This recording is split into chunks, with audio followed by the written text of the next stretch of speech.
ప్రతిరోజు కూడా దేవుడు అనుగ్రహించిన ఈ మాటను వింటూ, దేవా నాకు ఈ వాగ్దానం ఇచ్చావు కదా, నువ్వు నెరవేరుస్తూ నేను నమ్ముతాను. చాలాసార్లు నమ్మమండి, ఇన్ని సంవత్సరాలు నమ్మలేదేమో, బట్ ఈ సంవత్సరం నమ్మండి. ఈ ఇయర్, ఈ మంత్, ఈ డే నుంచి నమ్మడం ప్రారంభించండి, ప్రార్థించడం ప్రారంభించండి.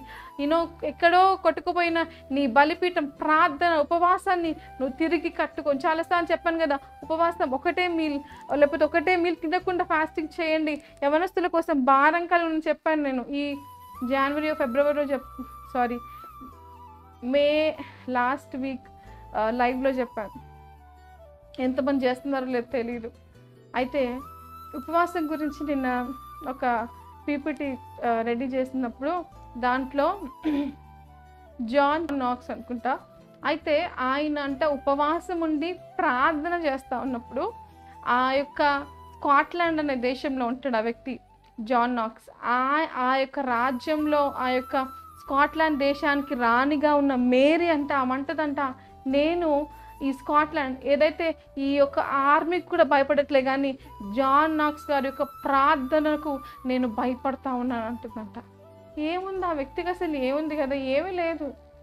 ఆయన చేసిన ఉపవాస ప్రార్థనలో దేవుడు అంత గొప్ప కార్యాలు స్కాట్లాండ్ దేశంలో చేస్తాడు.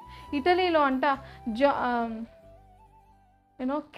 జాన్ కెల్విన్ అనే ఆయన ఆ యొక్క ఉపవాసం ఉండి ప్రార్థన చేస్తూ ఆ యొక్క ఇటలీలోని ప్రతి వీధికి వెళ్ళి దేవుని వాక్యాన్ని బోధిస్తూ పాటలు పాడుతూ దేవుని స్తుతించినప్పుడు ఆ యొక్క ఇటలీ ప్రాంతంలో యవనస్తులందరూ కూడా రక్షింపబడ్డారంట.